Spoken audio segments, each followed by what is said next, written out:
জীয়াই থকাৰ নামেই জানো জীৱন।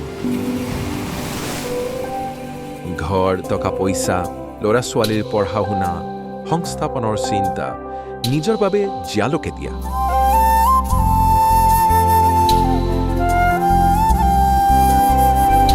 দায়িত্ব পালনতেই জানো সীমাবদ্ধ জীৱনৰ অৰ্থ। এটুকুৰা ঠাইতেই আবদ্ধ হৈ জীৱন দৌৰত দৌৰি দৌৰি এপলক জানো নিজৰ কথা ভাবিবলৈ মন নাযায়। নিজৰ ভাল লগা কিবা এটা চাবলৈ, ফুৰিবলৈ, কিছুদিনৰ বাবে হ'লেও নিজৰ বাবে জীয়াবলৈ। আমি আছো আপোনাৰ সৈতে সাৰথি হৈ নতুন এখন ঠাইৰ সৈতে পৰিচয় কৰাবলৈ। মালয়েছিয়া মেমৰি অৱসৰপ্ৰাপ্ত লোকসকলৰ বাবে বিশেষভাৱে সজোৱা এটি বিদেশ ভ্ৰমণৰ আয়োজন। নমস্কাৰ, মই আপোনালোকৰ হিমাংশু। 16 বছৰে মালয়েছিয়াত বাস কৰি অহা এজন প্ৰৱাসী অসমীয়া। আজি আমি আগবাঢ়ি আহিছোঁ তাহানিত হেৰাই যোৱা তেওঁলোকৰ সেই বিদেশ ভ্ৰমণৰ সপোনটি অতি সহজ আৰু সম্ভৱ কৰি তুলিব।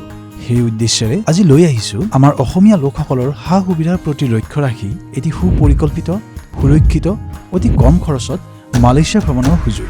মই আশা কৰোঁ এই পদক্ষেপটোৰে বিশেষকৈ আমাৰ অৱসৰপ্ৰাপ্ত বয়সীয়া লোকসকলৰ মনৰ আশা পূৰণ কৰাত সহায় কৰিব পাৰোঁ যেন। থকা খোৱা ফুৰা চকাৰ সুব্যৱস্থাৰে এটি ফুল ফ্লেজ অৰ্থাৎ কমপ্লিট গ্ৰুপ টুৰ পেকেজ।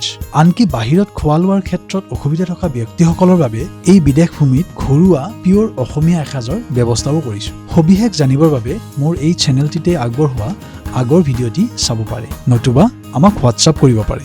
আন বহুতৰে সহায় হোৱাকৈ ভিডিঅ'টি শ্বেয়াৰ কৰিম আৰু লগতে মালয়েছিয়াৰ বুকুৰ পৰা বিভিন্ন কথাৰ ভিডিঅ'বোৰ পাই থাকিবলৈ এই চেনেলটি ফ'ল' বা লাইক কৰিবলৈ নাপাহৰিব। মালয়েছিয়া মেমৰি, মালয়েছিয়াখন এক অসমীয়াৰ দৃষ্টিৰে।